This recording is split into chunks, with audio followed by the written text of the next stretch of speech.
or Urgot, along with something like the Rakan or maybe even the Karsa for the side of RNG, so they can set up their strong sides of the map first. I think also going blue side, we've seen how well Urgot has been doing into Aatrox in general throughout this tournament. So if you're worried about Wunder as a win condition and you don't want to ban out those carries, as we're seeing they're not in this first round, you can simply go for the first pick on the Urgot, try to make sure that LetME has a stable top lane.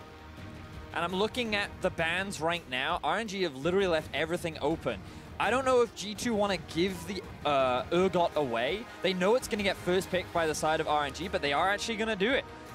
Could also be, you know, a potential flex pick that they're looking for if they want to go at the Aatrox, but I really am expecting the Urgot. I think it makes so much more sense given how much of a threat Wunder has been and how stable the Urgot pick has shown to be. It also does play much more like a tank than many of the other carries, and as you say, that does really kind of fit LetME's style, and this is a guy who's known as the best team fighting top laner in the LPL. Yeah, he certainly is, and now that he is on this Urgot, he has a pretty big comfort pick. You can see that the early prioritization of the Taliyah also came through from RNG, something that Karsa has played a lot of, along with the Lucian and the Gragas. The Leona answer is there for the Rakan pickup from the side of G2, which has been a bit of a comfort pick for Wadid, but now you're kind of looking at this bot lane for G2. They could grab themselves a strong AD carry, they could grab the Jhin, but instead they're going to focus on Perk. So priorities seem to be shifted around a lot so far in this first round. Yeah, this is very interesting. I'm now looking at RNG to actually focus on some bans towards Hjärnan. Yeah. I do think that if you ban away things like the Jhin that have been very safe for him, you know, some of these more comfort safety style picks, and you put him in a brawling 2v2 down in the bot lane against Uzi on something that's more early game focused, against Ming on this Leona, that could be very tough for G2 because we've been looking for them to absorb pressure in the bot lane while their solo lanes get work done. But I do quite like this Nocturne ban from RNG because if you look at how G2 have drafted, they've already got themselves the 1-3-1. The thing that got them through the group stages, the style that they have truly worked very well towards so far throughout Worlds, and by banning away the Nocturne, you kind of take Jankos off one of those side pick lane picks that really supports this style of play. Well, the question is, what do they do with the bottom lane, and how do they survive Uzi and Ming? That's the question I have. The last ban for Royal Never Give Up will be the Xin Zhao, so jungle focus once again, removing that from the pool, and G2 will have to answer now either their AD carry or their jungle pick. It'll be interesting here because I feel like if you're saving your AD for last, they may be looking at one of the mages, something like a Brand even, you know, dependent upon what Uzi picks. You could show your jungler here, and I think that is what they're kind of considering. Otherwise, I do think you just kind of blind pick your AD here and allow your jungler to have counter pick at the end. That being said, it is going to be the Gragas Lucian for Uzi. So again, they are going towards that very aggressive 2v2. Lucian, Leona. They want to force G2 into a brawling bottom lane. And will G2 respond with a mage here? I wonder if they just go for the Sivir instead. I feel like that with her spell shield, she can mitigate like the level 6 ulti from the Leona. And if they are playing this 1-3-1 style, you just kind of want wave clear in the mid lane too. So that's kind of where my head is going now. But as you said, a mage isn't completely out of the question. Jhin is the other favored pick for Hjärnan as well. And we know that it is a very comfortable champion for it. Which do you prefer when you see the two compositions side by side? Picking a Jhin into Leona, Sion, Urgot.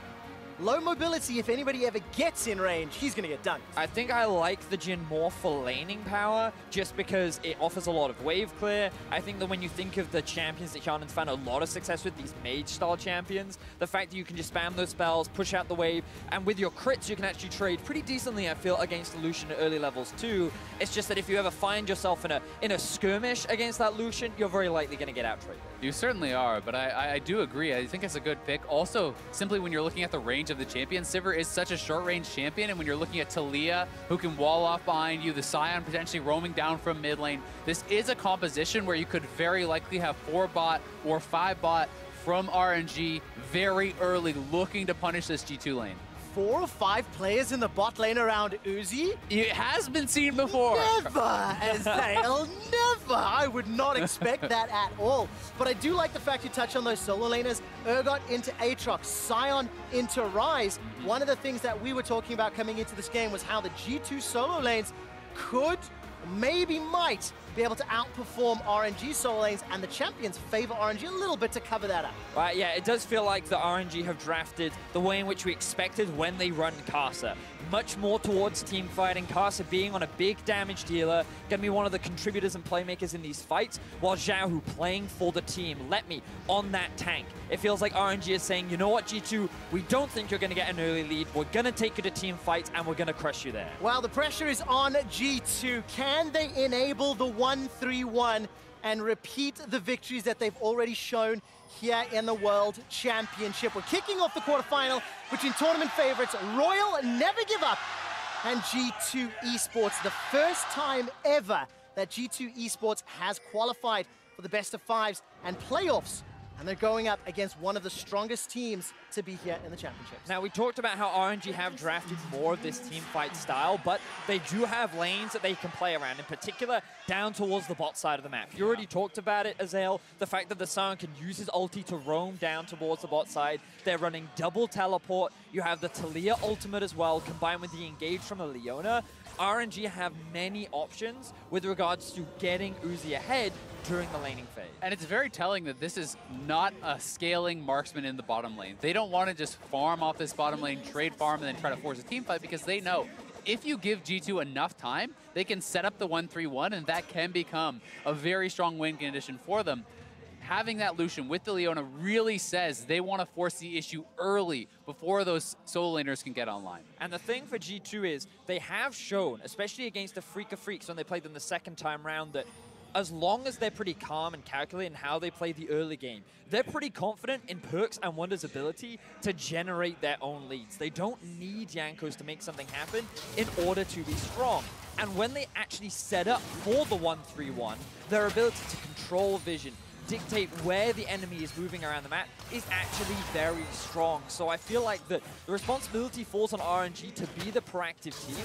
Otherwise, PerkZ and Wunder, I expect to be able to build their own leads. Well, Karsa's already threatening a play. If Hjärnan and Wadid step forward, then Karsa may be able to jump in. He's going to go for the Scuttle Crab as well. And just a reminder that both of these teams, were involved in tiebreaker scenarios to qualify. RNG had to take down Cloud9 for first and second seed in their group. G2 was playing against Flash Wolves for their tournament lives. And those were stories we weren't expecting. Nor was that Flash. That's going to be a response from PerkZ to get out of the decimating smash, but it ends up being a trade 1-for-1. Down the bottom lane, level 2 in favor of Ming. He's going to go underneath the tower. Takes just a single tower shot. Racing ahead to the early advantage, and RNG pushing G2 back.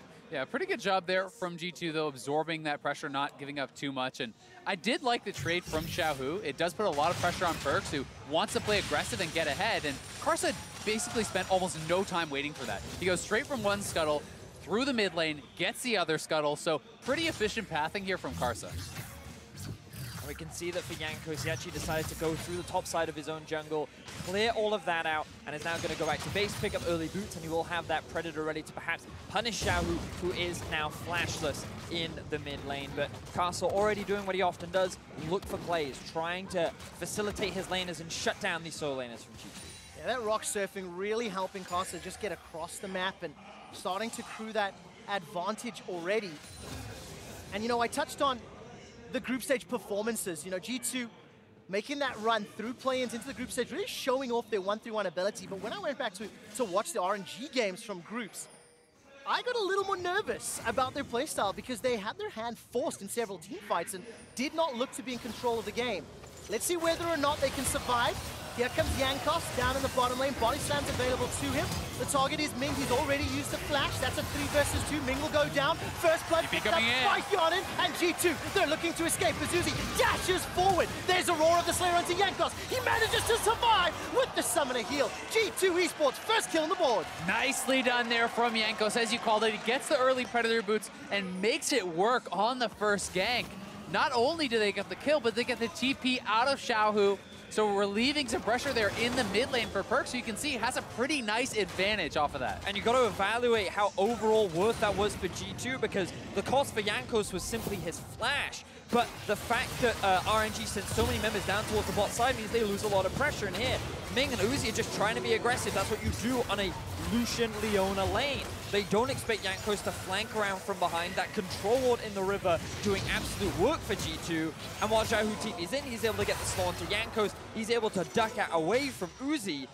And overall, like, heals traded on both sides. No flash from Ming. His ignite is gone. Big win here for G2. And it was one that they really needed, as they're going to look for perks here in the mid lane. Well, we're not going to get much time for narrative today, gentlemen. Karsa is looking for a response. He was also showing up at the back end of that bottom engage, but for the time being, G2 just behind in goals. But when you look at the fact that Hjärnan got first blood, and he had basically half the CS of Uzi around that time. So he was certainly, getting bullied pretty heavily, and getting that kill gives him such reprieve in this lane, allowing him to be able to kind of not fall further behind. Yeah, we'll have to keep a close eye on effective power, when they hit their item spikes between Hjärnan and Uzi, and then also how the AD carries are utilized, because the way you play as Lucian and the way you play as Jhin is so significantly different. Hjärnan, the way pushing into Uzi and Ming right now. But this also sets up nicely for what we've seen with regards to RNG in the group stages, because the thing is, in their losses, if a team went even with them in the early to mid game, or if you even forced them behind,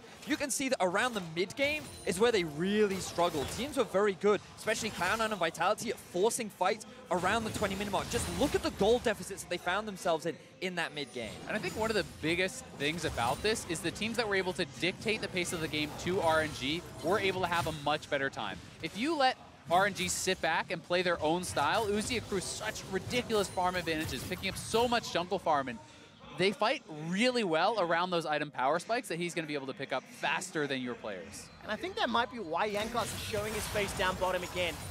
We just saw the vision toggle, so RNG not fully aware of Jankos' positioning, but XiaoHu has already left lane. He shoved that win in, so sensing something's up, Jankos doesn't find an opportunity this time around, but even just threatening and being in the area, this is a good sign for G2 eSports. Yeah, I mean, this isn't the Karsa who's just going to come online eventually in the late game. This is a Lucian. So if you can put that Lucian down in the early game and hold him down, then hey, you can have an advantage from that later on. And one little quick thing I want to touch on is actually the Fairy Charm here from Uzi, which is something that is becoming very popular in Korean solo.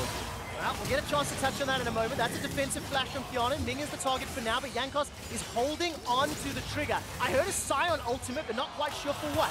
PerkZ, by the way, he's used his ultimate in the mid lane, so I can only assume he was under threat. G2, they expend Hjärnan's flash looking for the engage and don't find anything from it. So G2 were tried to attack the bot side of the map while getting attacked in the mid lane. Karsa had actually made his way over there to try and get a collapse onto a flash with PerkZ.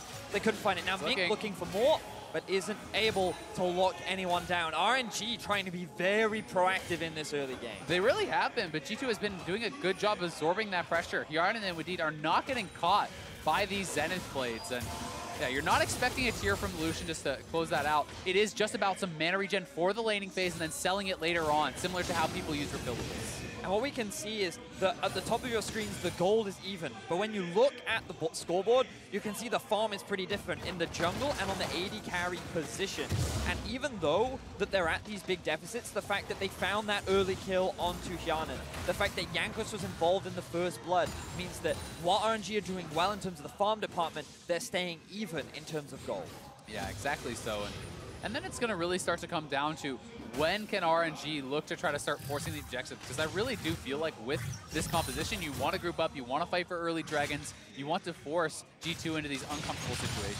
And I want to see how effective G2 are responding, because when we look at the relative strengths of teams, I feel like RNG would come out in team fight leads or be the better team fighting team in almost every scenario. G2 haven't necessarily won their games through team fighting, but they may get forced to, as you said, Azael, with the Sion and Urgot and Leona jumping in their faces. So we're getting close to 10 minutes. G2 eSports have got their quintessential style of composition, and these next 10 minutes will be very telling for what level of strength G2 can bring against RNG. And remember that we talked about for G2, what's most important is getting their solo laners ahead, and PerkZ has already found himself an early advantage. Wunder has been going even with this Urgot due to the limited pressure that's been spent up towards the top side. And G2 have even decided to swap up the lanes, giving PerkZ that more favorable matchup into the Ryze. and giving Wunder, the Aatrox, the kind of tank bully, the more advantageous in mid. And I also think this is about the fact that he had no TP. They're moving down to the bot side. All right, saving the control ward with the teleport and completing the channel. So PerkZ actually makes it down bottom. There is a dragon, but it's not really worth contesting. Yeah. All this just for blue buff. Yeah, I mean, Wunder had no TP, so they put in mid lane. PerkZ is top lane with the TP. I think they were thinking, we can catch RNG by our jungle, then force a dragon fight, but unfortunately, everything kind of dissipates, and it's LetME getting a free push up top, and he'll be the one to reset. And Wunder will go up top side to catch the wave. I don't know if they're just going to return the waves to what they are, or if they'll go back to what they the swapperoo after they base, but... The swapperoo, is that the term now? Yeah. I'm on board with this. Yeah. The swapperoo has now been reset. First item backs have been picked up as Wadid, tries to get out of range. Luckily, does not eat the threaded volley. And here comes Karsa engaging with the ultimate. He's cutting off the retreat. Ming has access to the solar flare, and XiaoHu's making his way down as well. Hjärnan needs to reload. Not going to be able to find any more autos just yet, but the bottom lane tower is being chipped away from by Uzi. And we talked about Karsa takes a lot of damage. Oh, the turret shot. Karsa's going to be forced back. Jankos now makes his way down to try and assist G2. We see the realm warp as well, but I think it's just a matter of zoning. G2 trying to keep their bot tower alive, and this ties into what we were talking about. RNG, they want to play through the bot side of the map. They want to enable this Leona Lucian to get ahead, and they're so very close to securing this bot tower. Yeah, and G2 are so ready to respond with the "oh no, you ain't," because the teleport was instantaneous. The response on the defensive plays from G2 has been very good, and G2 are up 500 gold. Look at the CS, even in the top lane. Plus 30 in the mid lane in favor of PerkZ, and yes, Hjärnan's down, but the kill, first blood in his favor means gold is still touching distance. Yeah, and I mean, you can see how differently these two mid laners want to play. You have XiaoHu rushing a Righteous Glory, rushing armor against PerkZ on this Ryze because he wants to go straight for the team fight item. He wants to be able to enable his team, start those fights, be the engagement. Well, PerkZ is going very heavily for the scaling options. It looks like he may even be building a Catalyst here and going for the tier Roa, perhaps. Oh, look at the little trade up here in the top lane. LetME throws down the Ignite, most likely just to cycle and get teleport back in the chamber.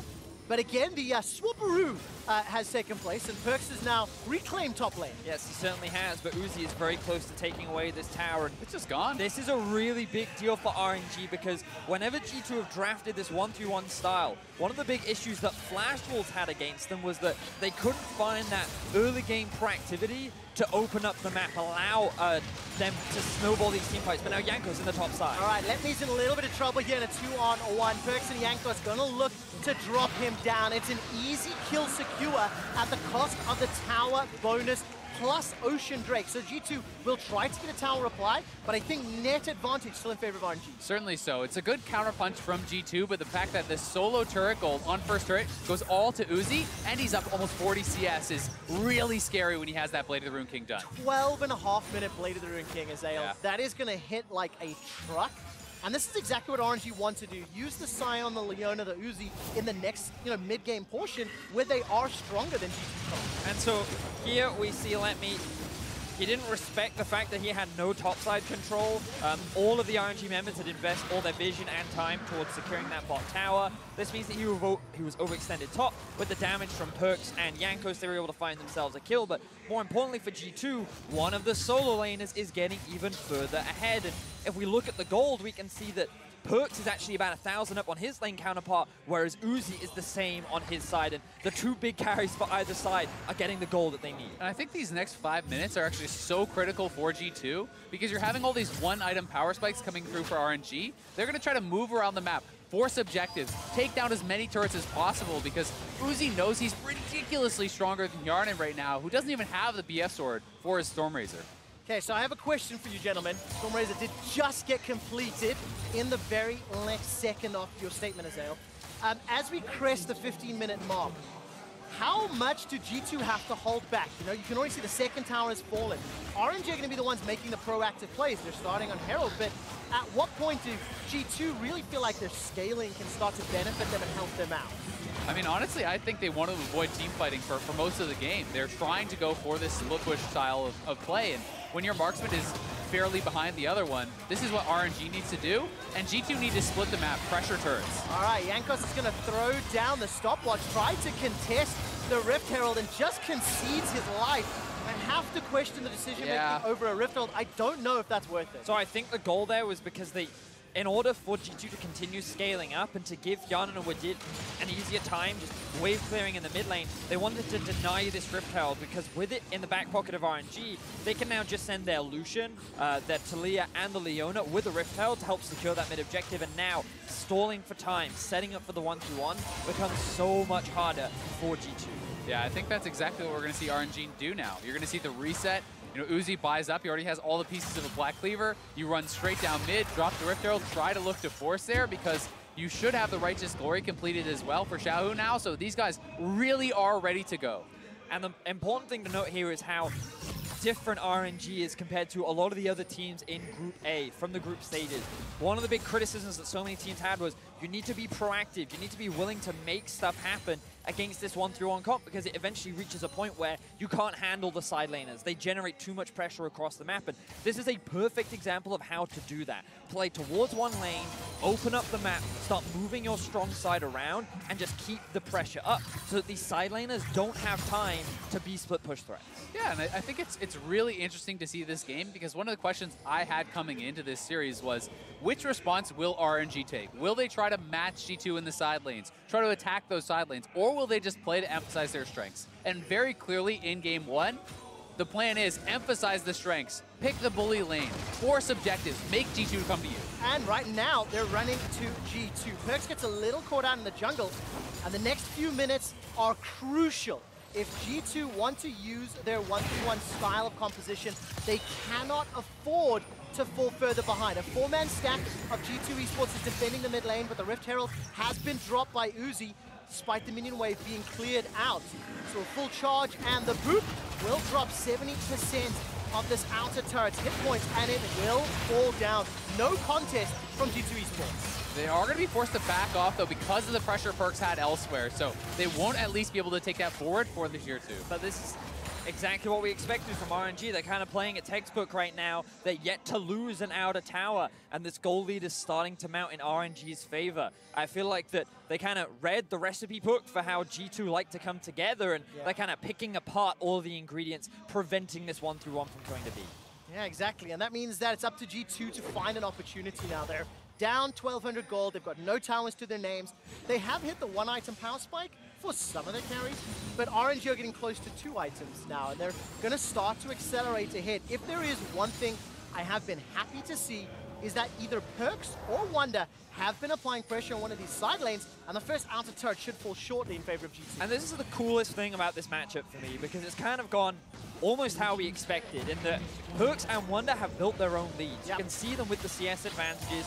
PerkZ is sitting with a kill. He has the most gold on G2's team. Whereas for RNG, all the gold is funneled into Uzi once more. The team composition is built around enabling him to have a strong mid-game, a strong ability to team fight. And the question is, who will be able to set it better? Because now, at this point in the game, this is where things get much harder. You've now got to get deeper into the enemy jungle. You've got to set up that vision. You've got to play around Baron. And those are the windows in which more opportunities become available for G2 to find a pick, find that outplay in a side lane, and kind of slow RNG down. Yeah, I mean, the last kind of easy objective for RNG to get is going to be this next dragon. And then it's going to be quite some time before you have another simple one to really take. Attacking the tier 2s is much more difficult unless they can kind of get that vision pushed up as you're talking about. And, you know, Baron this early on also becomes difficult. So if G2 can play carefully in these next few minutes, they will buy themselves some time. Now this is really dangerous for PerkZ because sorry, I just realized that we were looking at RNG vision, and I was like, they have no wards up towards the top side. This is super dangerous. What is he doing? But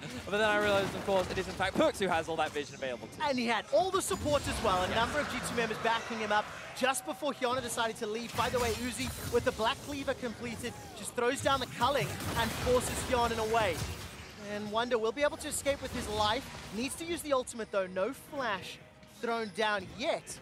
And this is where the map now needs to be controlled in favor of the EU LCS if you want to see G2 pick up any wins. LetME and PerkZ are trading blow for blow. All the vision that was set up by G2 earlier allows PerkZ to play very deep very forward and very in the face of RNG. The response, however, is mid lane threat. Yeah, and it is a little bit scary if G2 are forced into a fight without Wunder having his ultimate right now. So we'll see if RNG wants to group and try to force their hand around one of these tier 2s. I do think it is a pretty good opening, and they're trying to get control in between these two tier 2s. I will say that it's pretty difficult for RNG to siege just because of the short range on the Lucian and the potential risk of a Gragas ultimate or a Rakan engage. But I think you hit the nail on the head, Azael. Trying to gain vision throughout G2 jungle is most important. It's being flashed in. Oh, that's a very flash forward. Remember Wunder with no ultimate? Well, he's already down. Wunder is flying and dashing and diving in the fight, but he gets caught by the decimating smash. A retreating Realm Warp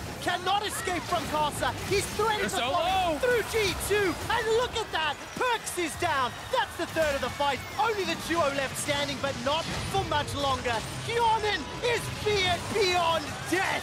And LetME says, please, I'll have the inner turret. And this is the worst case scenario for G2 as RNG finds their team fight. The Lucian is at 2 items. Their front line is plenty tanky, and with the minion wave already set up in bot, they can secure an inhibitor. They're going to get a 20-minute inhibitor here and choosing their timing perfectly. They force the ult out of Wunder, they find the pick onto him, dies immediately at the start of the fight, and that was it for G2. That's exactly what you want to see when a team has to prevent and stop their opponent from setting up the 1-3-1. You have to attack them in the initialization phase, and RNG do it beautifully. And look at the vision from G2. They cannot move this freely to their own half of the jungle. This is why setting up that vision is so important. And again, Wunder, who had no ultimate, gets locked down by a fantastic play from Ming. And G2 at this point should disengage. But they think they've caught Uzi out of position. They end up not being able to kill him. And then the turnaround fight comes in from RNG. Yeah, and in this, our Acer Predator replay, you do see they continue the chase forward.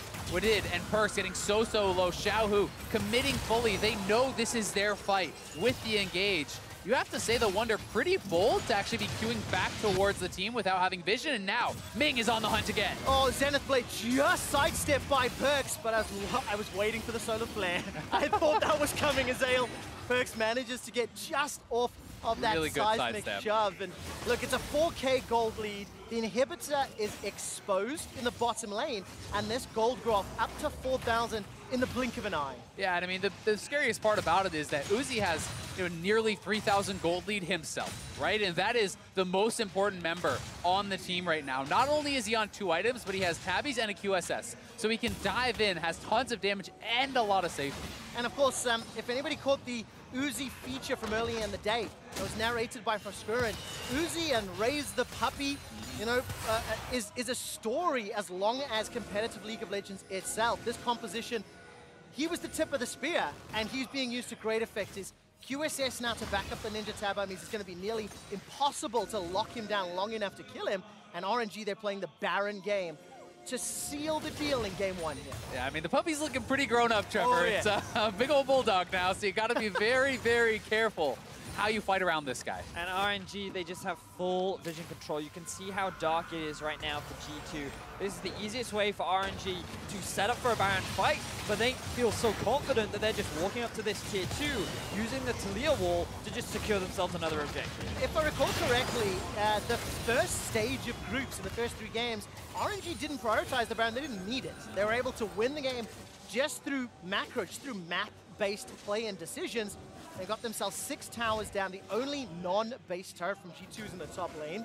And you have to feel it's not long for this world, because RNG have got every other objective so far. One thing you will say, though, for G2 is they have a lot of really strong engage.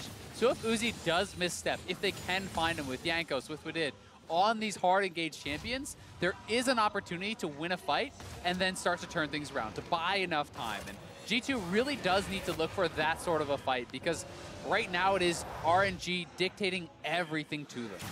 G2 have done what they can to get a semblance of vision around this Baron area, but you can see though that the big gold discrepancies right now are between the 2 AD carries and the 2 junglers, and for RNG, they're the main damage dealers. And If G2 find themselves in a fight, because of the strong front line, I worry about how Ryze will be able to melt through that. And while you are right, they have like a lot of dive threat.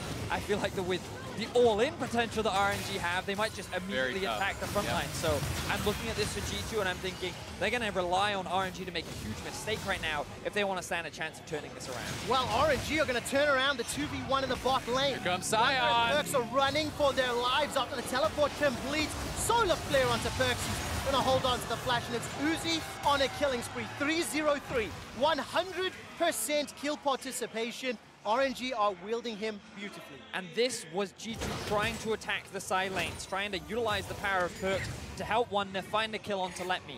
He flashes away and says, hey guys, they've got no tower, and immediately RNG are quick to punish. And this is something that this team is so good at. Every time you overstep, every time you think you've made the correct decision, they see the weakness in it, they abuse it, and they turn it in their favor. And this is also what the expectation was for this series coming in, especially game one. Looking at a 1-3-1 style composition from G2 and going, well, G2 have got the ability, the intelligence, the champion pools to attack the 1-3-1 and beat it before it starts. So the pressure is on G2 to prove to us that they can find the angle or the surprise to catch RNG and the world off guard. Or, as they look forward throughout the series, what else do they have in their pockets?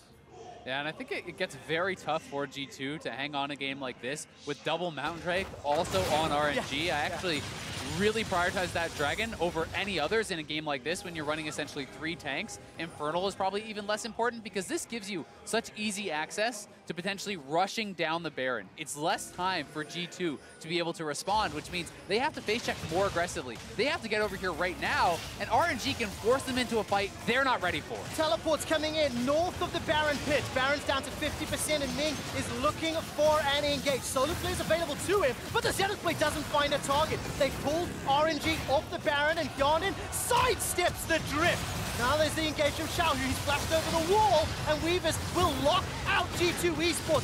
So far, nobody's died, but for how much longer? Solar Flare stuns up Wunder, and RNG back away. G2, they stop the Baron, but they don't concede any kills. And RNG still has a lot of health. They could just shove out mid and go right back to the Baron if they want, but it looks like they will reset. But impressive from G2 to be able to get out of that situation.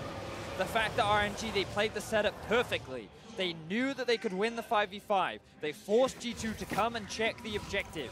And unfortunately, they just couldn't convert it because Ming, his positioning was not ideal. He got a little too close to Hjärnan and Wunder. They chunked him out before the fight started. He lost his flash, and then they had to rely on XiaoHu to find that engage. And with his ultimate missing, they were just kind of flashing and chasing to try and find that engage, which unfortunately for RNG, they just couldn't lock down. Certainly credit to Hjärnan though. Sidestepping the Sion ultimate was the difference between life and death in that situation. But G2 are going to be forced into a similar situation very likely, and this time Hjärnan and PerkZ will have no flash. So you can expect RNG to hard commit onto those 2 low mobility carries. It's fine. Hjärnan's blue suede shoes, they've dodged once already. Let's see if he can do it. Got his fancy feet. Let's go. It's going to be so difficult. The item disparity is gigantic. Uzi, by the way, he finished his rapid fire cannon. Hjärnan's got a couple of ingredients, but only 2.5. A little bit of thrift store shopping for now. And RNG, they're going to push the vision deeper first. And they started again. Then back away to start Baron. This is elegant in its execution, Vedius. Now you can see Uzi was pushing out mid, but he moves back There's up. no vision. Complete darkness. G2 can't contest this time around. Yeah. This should be an easy secure for RNG. Excellently done from the LPL representative. Yeah, really well done from them. The double mountain makes that so easy to actually burn down, and they had full vision control. No chance of G2 being able to face check into that without flashes, because if Hjärnan and PerkZ get caught, that's probably just the game ending. So while this is certainly dire for G2, it's probably the best of a very bad situation, and it's going to be down to their playmaking. You have to look at Wadid, you have to look at Jankos, because if you don't find an engage, I don't think you will survive this Baron. Now, this is a best of 5, and so far in game 1, RNG have come out swinging. They played towards the style that found them a lot of success during the regular season. In the first round robin, where they played around Uzi and relied on team fighting, having XiaoHu and LetME kind of on these facilitators to help support their AD and jungle, they've kind of performed the style that they expected, and now the pressure kind of falls on G2 because in this situation, they're relying on RNG to make a big mistake if they want to be able to come back into this game. And that's so difficult because this team doesn't make too many unforced errors. Exactly. When RNG are in the lead, this is a team that plays ahead, stays ahead. And Vedius, you touched on first round robin, second round robin. I want to get back to that in a moment as Ming will be stepping forward, gets rooted up, but he's found the Zenith Blade. That means he's got the engage. Fear Beyond Death has already got a kill, but Wunder's got one back. At what cost? The World Ender will bring him back to life, but he's already surrounded by RNG members, and while it looked good to start, it's a 2-for-2 in favor of G2. It's the least they can take. Yeah, XiaoHu had a very nice flank there. G2 do trade evenly, but the important member is still alive. It's Uzi at full health. 2 tanks in front of him. They're pushing with the Baron. And Wunder and PerkZ are not here to contest. G2, they'll be forced to defend with what they have, but with the way in which RNG are playing, they can just look to walk into the base of G2. And it's still 100% kill participation for Uzi. 4-0-4. He's got the Baron buff, he's got the support of XiaoHu, and he's exposed another inhibitor. Just shy of 30 minutes on the clock. It's an 8,000 gold lead, 3 dragons to nothing, 8 kills to 4, 8 towers to 2. This is a shellacking in favor of Royal Epic Battle. It certainly is, and as we see this fight one more time, G2 is retreating and starts to group up, so Ming says, I'm going in looking for PerkZ, knowing he didn't have the flash. XiaoHu is already behind them, and in comes Uzi. And this was just the perfect setup for Ming. The fact that PerkZ was just chain CC'd underneath. Here we go again. Time. Oh no, they're gonna get away from that. But unfortunately for G2, they got forced into this channel, this funnel. Choke point or tunnel. Yeah, that Tunnel. I get it. Covered all the bases. That is what I was trying to say. They lost the fight. RNG now trying to siege up mid. And I think RNG can take whatever they want. 30 seconds left on Baron. And the Zenith Blade comes over the wall. Ming doesn't find his man, but it doesn't matter. The first inhibitor falls. They'll be able to just peel around to the bottom lane. Knock over the second inhibitor as they desire. G2 got a little bit of time before Uzi can get into the fight, and Ming finds a Zenith Blade. That's a defensive flash from Jankos, and G2 are routed and running for their lives. LetME's ultimate gets the first. There's a reply from Karsa for the second. G2 eSports are being obliterated inside their base.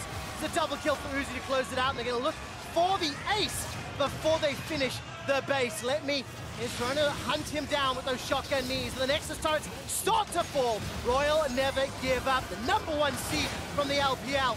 They will pick up this first game, taking down G2 eSports. And an incredible first game from RNG. They check all the boxes, playing so well around their bottom lane. Stability in the solo lanes, not allowing these G2 solo laners to really get advantages there because they're laning against these tanky champions. They're laning against people who are willing to give up CS disadvantages, knowing that they can get Uzi ahead and make the game about the team fight. And for G2, I wonder why they put so much value on the Rakan. They banned away the Thresh as an answer, but it still gave RNG a very strong 2v2. And moving throughout the rest of this draft, or moving throughout this series rather, you need to kind of control this bot lane. You need to make sure that they can't just build their own leads like they have done, but at the same time, you got to limit XiaoHu's ability to roam down to bot, because we saw him invest teleport at level 4. We saw him ulting down towards the bot lane. What was it Azael said?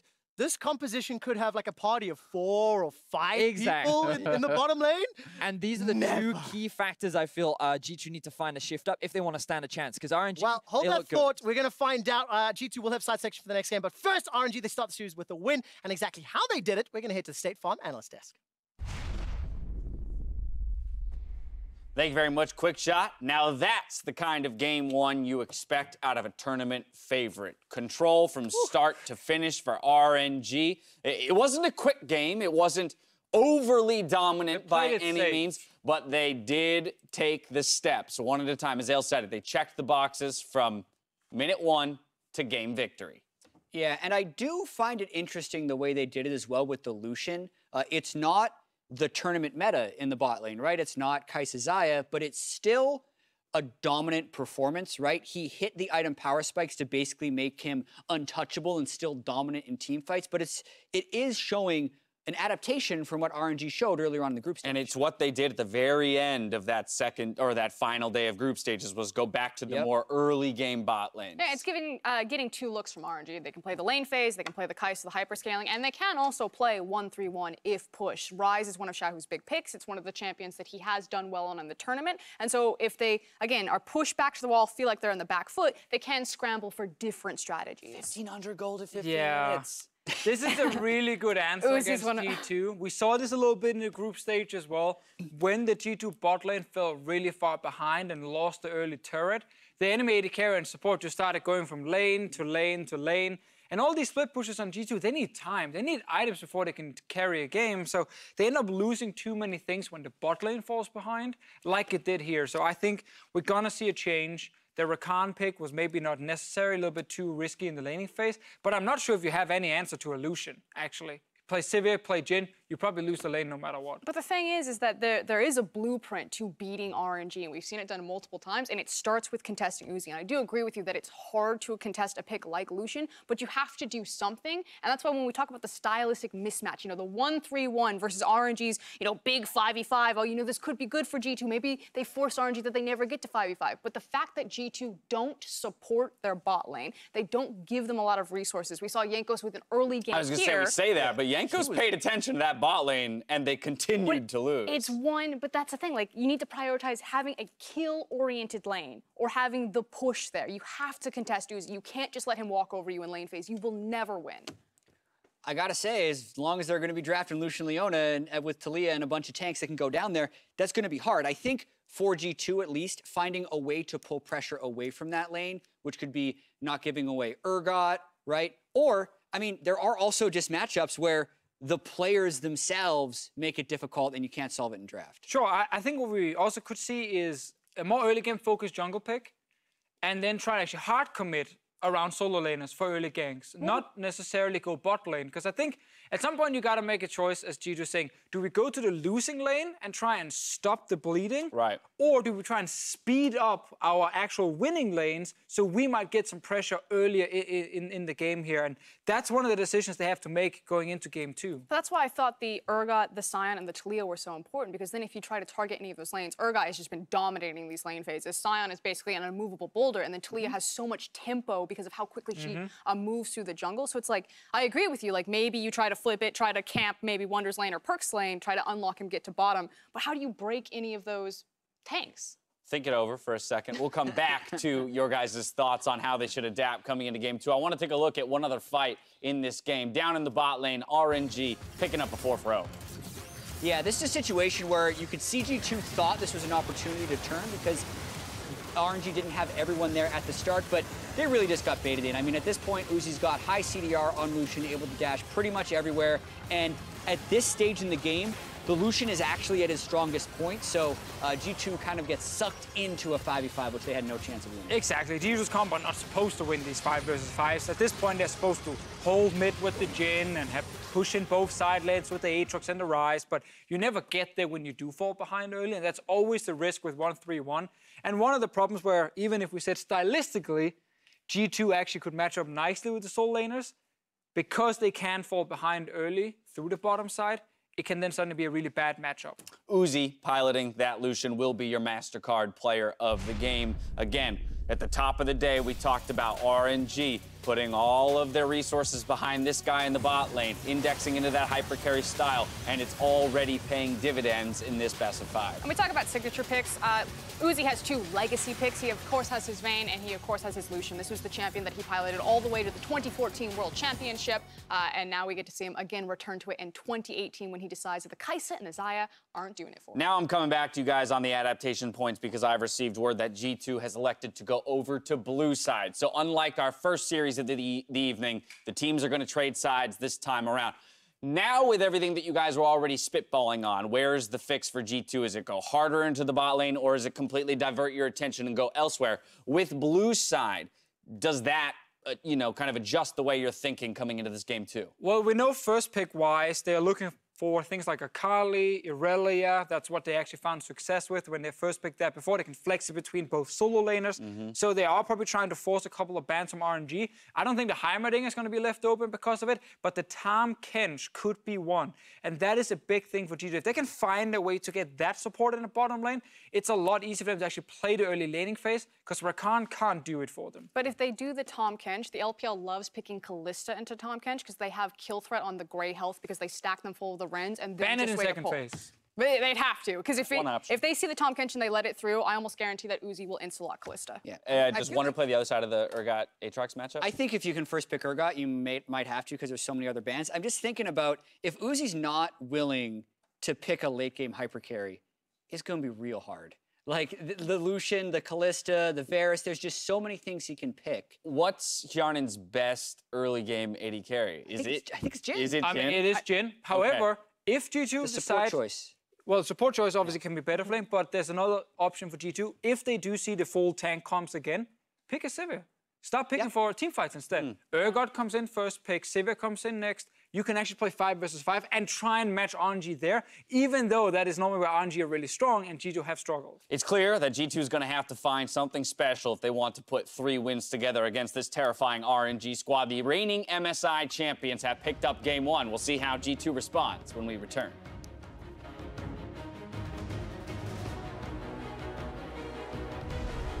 Isn't Karsa playing? Why is it Ming? Ming is a support. Ming is support. Oh my god. We lost, by the way. Oh my god. Available to him. The target is Ming. He's already used the flash. That's a 3 versus 2. Ming will go down. First blood picked up by Hjärnan. He's threaded the follow through G2. And look at that. PerkZ is down. That's the third of the fight. Only the duo left standing, but not for much longer. On the Zenith blade, that means he's got the engage.